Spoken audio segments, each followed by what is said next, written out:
Chapter 52. His heart the lowliest duties on itself did lay. Wordsworth.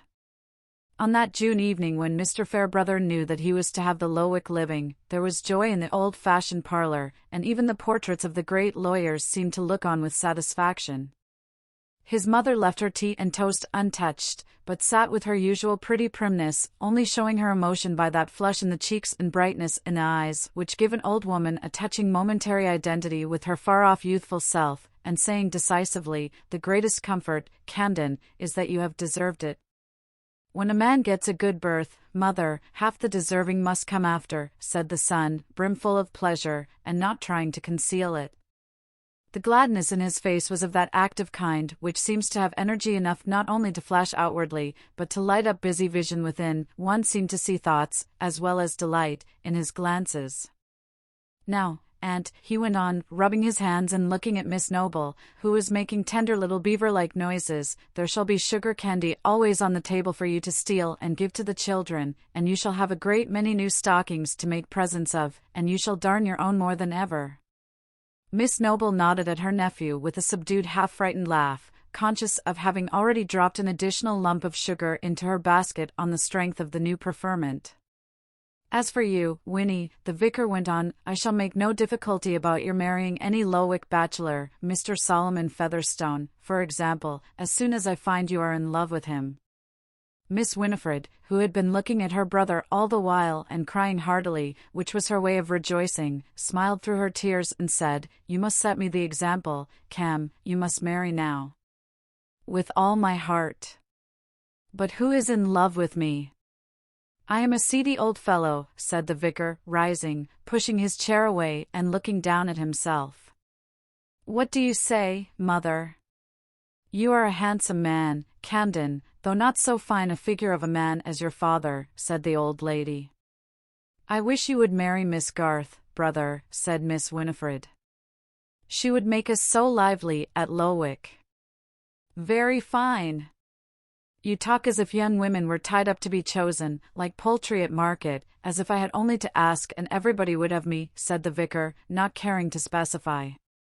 "We don't want everybody," said Miss Winifred. "But you would like Miss Garth, mother, shouldn't you?" "My son's choice shall be mine," said Mrs. Fairbrother, with majestic discretion, "and a wife would be most welcome, Camden. You will want your whist at home when we go to Lowick, and Henrietta Noble never was a whist player." Mrs. Fairbrother always called her tiny old sister by that magnificent name. "I shall do without whist now, mother." "Why so, Camden?" "In my time whist was thought an undeniable amusement for a good churchman," said Mrs. Fairbrother, innocent of the meaning that whist had for her son, and speaking rather sharply, as at some dangerous countenancing of new doctrine. "I shall be too busy for whist, I shall have 2 parishes," said the vicar, preferring not to discuss the virtues of that game.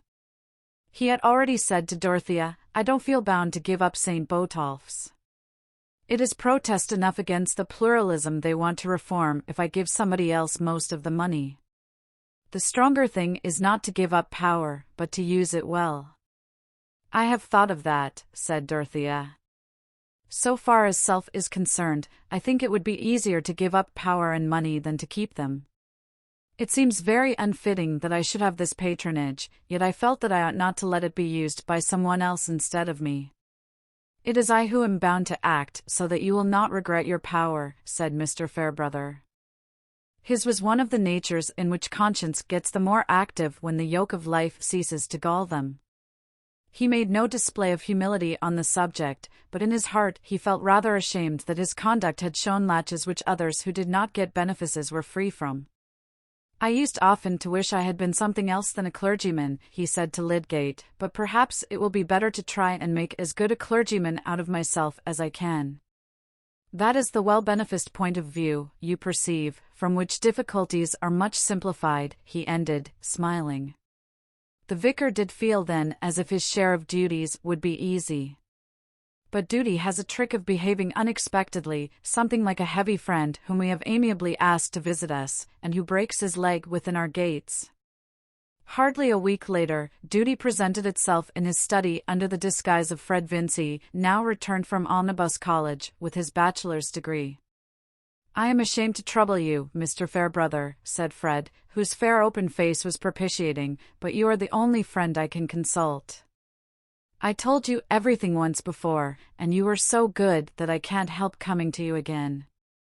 "Sit down, Fred, I'm ready to hear and do anything I can," said the vicar, who was busy packing some small objects for removal, and went on with his work. "I wanted to tell you," Fred hesitated an instant and then went on plungingly, "I might go into the church now, and really, look where I may, I can't see anything else to do. I don't like it, but I know it's uncommonly hard on my father to say so, after he has spent a good deal of money in educating me for it." Fred paused again an instant, and then repeated, "And I can't see anything else to do." "I did talk to your father about it, Fred, but I made little way with him. He said it was too late." "But you have got over one bridge now. What are your other difficulties?" "Merely that I don't like it. I don't like divinity, and preaching, and feeling obliged to look serious. I like riding across country, and doing as other men do. I don't mean that I want to be a bad fellow in any way, but I've no taste for the sort of thing people expect of a clergyman. And yet what else am I to do? My father can't spare me any capital, else I might go into farming. And he has no room for me in his trade.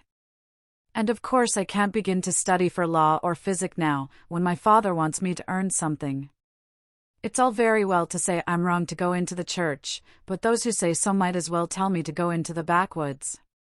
Fred's voice had taken a tone of grumbling remonstrance, and Mr. Fairbrother might have been inclined to smile if his mind had not been too busy in imagining more than Fred told him.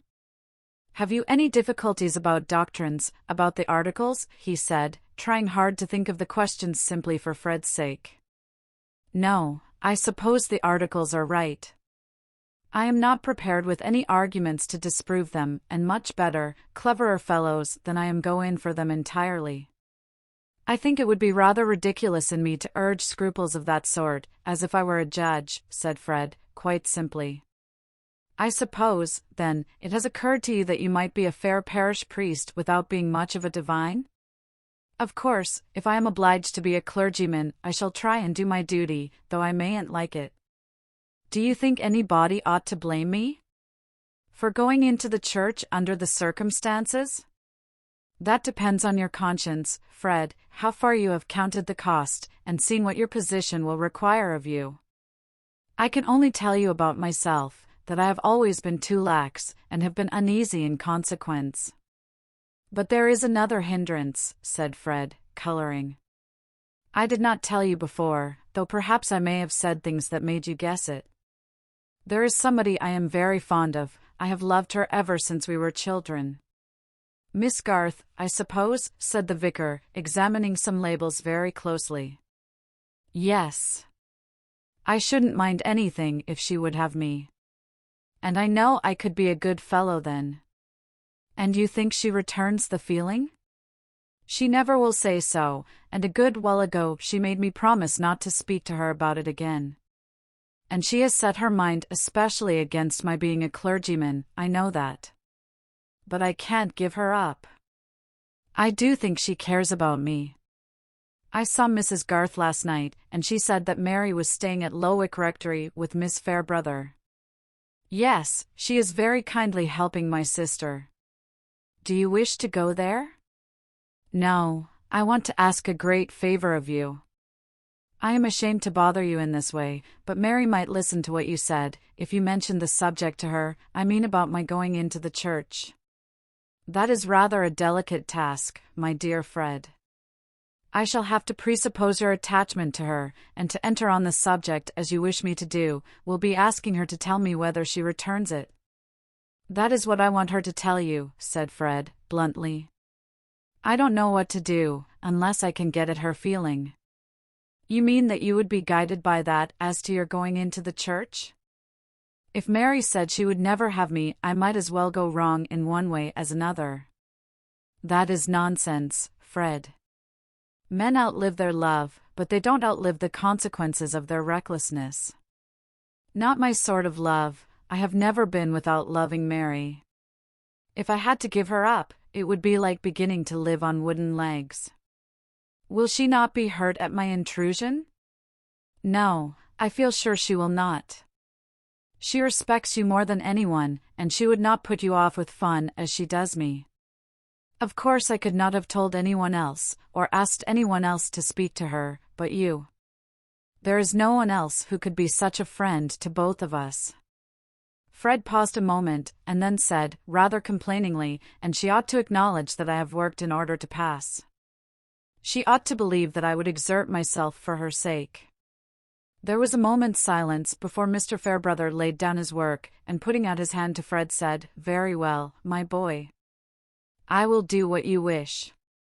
That very day Mr. Fairbrother went to Lowick Parsonage on the nag which he had just set up.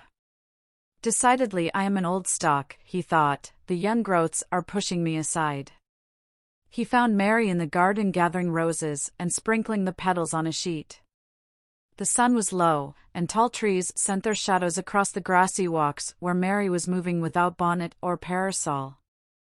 She did not observe Mr. Fairbrother's approach along the grass, and had just stooped down to lecture a small black Antin terrier, which would persist in walking on the sheet and smelling at the rose leaves as Mary sprinkled them. She took his forepaws in one hand, and lifted up the forefinger of the other, while the dog wrinkled his brows and looked embarrassed. "Fly, fly, I am ashamed of you," Mary was saying in a grave contralto. "This is not becoming in a sensible dog. Anybody would think you were a silly young gentleman." "You are unmerciful to young gentlemen, Miss Garth," said the vicar, within 2 yards of her. Mary started up and blushed. "It always answers to reason with Fly," she said, laughingly. "But not with young gentlemen?" "Oh, with some, I suppose, since some of them turn into excellent men." "I am glad of that admission, because I want at this very moment to interest you in a young gentleman." "Not a silly one, I hope," said Mary, beginning to pluck the roses again, and feeling her heart beat uncomfortably. "No, though perhaps wisdom is not his strong point, but rather affection and sincerity. However, wisdom lies more in those two qualities than people are apt to imagine. I hope you know by those marks what young gentlemen I mean." "Yes, I think I do," said Mary, bravely, her face getting more serious, and her hands cold. "It must be Fred Vincy. He has asked me to consult you about his going into the church. I hope you will not think that I consented to take a liberty in promising to do so." "On the contrary, Mr. Fairbrother," said Mary, giving up the roses and folding her arms, but unable to look up. "Whenever you have anything to say to me, I feel honored. But before I enter on that question, let me just touch a point on which your father took me into confidence. By the way, it was that very evening on which I once before fulfilled a mission from Fred, just after he had gone to college. Mr. Garth told me what happened on the night of Featherstone's death, how you refused to burn the will, and he said that you had some heart prickings on that subject, because you had been the innocent means of hindering Fred from getting his £10,000. I have kept that in mind, and I have heard something that may relieve you on that score, may show you that no sin offering is demanded from you there." Mr. Fairbrother paused a moment and looked at Mary. He meant to give Fred his full advantage, but it would be well, he thought, to clear her mind of any superstitions, such as women sometimes follow when they do a man the wrong of marrying him as an act of atonement. Mary's cheeks had begun to burn a little, and she was mute. "I mean, that your action made no real difference to Fred's lot. I find that the first will would not have been legally good after the burning of the last. It would not have stood if it had been disputed, and you may be sure it would have been disputed. So, on that score, you may feel your mind free." "Thank you, Mr. Fairbrother," said Mary, earnestly. "I am grateful to you for remembering my feelings. Well, now I may go on. Fred, you know, has taken his degree. He has worked his way so far, and now the question is, what is he to do? That question is so difficult that he is inclined to follow his father's wishes and enter the church, though you know better than I do that he was quite set against that formerly. I have questioned him on the subject, and I confess I see no insuperable objection to his being a clergyman, as things go. He says that he could turn his mind to doing his best in that vocation, on one condition. If that condition were fulfilled, I would do my utmost in helping Fred on. After a time, not, of course, at first, he might be with me as my curate, and he would have so much to do that his stipend would be nearly what I used to get as vicar. But I repeat that there is a condition without which all this good cannot come to pass. He has opened his heart to me, Miss Garth, and asked me to plead for him. The condition lies entirely in your feeling. Mary looked so much moved that he said after a moment, "Let us walk a little," and when they were walking he added, "To speak quite plainly, Fred will not take any course which would lessen the chance that you would consent to be his wife, but with that prospect, he will try his best at anything you approve. I cannot possibly say that I will ever be his wife, Mr. Fairbrother, but I certainly never will be his wife if he becomes a clergyman. What you say is most generous and kind. I don't mean for a moment to correct your judgment. It is only that I have my girlish, mocking way of looking at things," said Mary, with a returning sparkle of playfulness in her answer which only made its modesty more charming. "He wishes me to report exactly what you think," said Mr. Fairbrother. "I could not love a man who is ridiculous," said Mary, not choosing to go deeper. "Fred has sense and knowledge enough to make him respectable, if he likes, in some good worldly business, but I can never imagine him preaching and exhorting, and pronouncing blessings, and praying by the sick, without feeling as if I were looking at a caricature. His being a clergyman would be only for gentility's sake, and I think there is nothing more contemptible than such imbecile gentility. I used to think that of Mr. Krause, with his empty face and neat umbrella, and mincing little speeches. What right have such men to represent Christianity, as if it were an institution for getting up idiots genteelly, as if—" Mary checked herself. She had been carried along as if she had been speaking to Fred instead of Mr. Fairbrother. "Young women are severe, they don't feel the stress of action as men do, though perhaps I ought to make you an exception there. But you don't put Fred Vincy on so low a level as that?" "No. Indeed, he has plenty of sense, but I think he would not show it as a clergyman. He would be a piece of professional affectation." "Then the answer is quite decided. As a clergyman he could have no hope?" Mary shook her head. "But if he braved all the difficulties of getting his bread in some other way, will you give him the support of hope? May he count on winning you?" "I think Fred ought not to need telling again what I have already said to him," Mary answered, with a slight resentment in her manner. "I mean that he ought not to put such questions until he has done something worthy, instead of saying that he could do it." Mr. Fairbrother was silent for a minute or more, and then, as they turned and paused under the shadow of a maple at the end of a grassy walk, said, "I understand that you resist any attempt to fetter you, but either your feeling for Fred Vincy excludes your entertaining another attachment, or it does not. Either he may count on your remaining single until he shall have earned your hand, or he may in any case be disappointed. Pardon me, Mary, you know I used to catechize you under that name, but when the state of a woman's affections touches the happiness of another life, of more lives than one, I think it would be the nobler course for her to be perfectly direct and open." Mary in her turn was silent, wondering not at Mr. Fairbrother's manner but at his tone, which had a grave restrained emotion in it. When the strange idea flashed across her that his words had reference to himself, she was incredulous, and ashamed of entertaining it. She had never thought that any man could love her except Fred, who had espoused her with the umbrella ring, when she wore socks and little strapped shoes, still less that she could be of any importance to Mr. Fairbrother, the cleverest man in her narrow circle. She had only time to feel that all this was hazy and perhaps illusory, but one thing was clear and determined, her answer. "Since you think it my duty, Mr. Fairbrother, I will tell you that I have too strong a feeling for Fred to give him up for anyone else. I should never be quite happy if I thought he was unhappy for the loss of me. It has taken such deep root in me, my gratitude to him for always loving me best, and minding so much if I hurt myself, from the time when we were very little.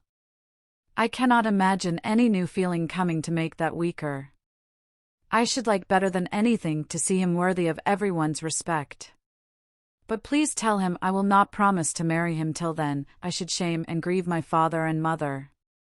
He is free to choose someone else. Then I have fulfilled my commission thoroughly, said Mr. Fairbrother, putting out his hand to Mary, and I shall ride back to Middlemarch forthwith. With this prospect before him, we shall get Fred into the right niche somehow, and I hope I shall live to join your hands. God bless you. Oh, please stay, and let me give you some tea, said Mary. Her eyes filled with tears, for something indefinable, something like the resolute suppression of a pain in Mr. Fairbrother's manner, made her feel suddenly miserable, as she had once felt when she saw her father's hands trembling in a moment of trouble. No, my dear, no. I must get back. In 3 minutes the vicar was on horseback again, having gone magnanimously through a duty much harder than the renunciation of whist, or even than the writing of penitential meditations.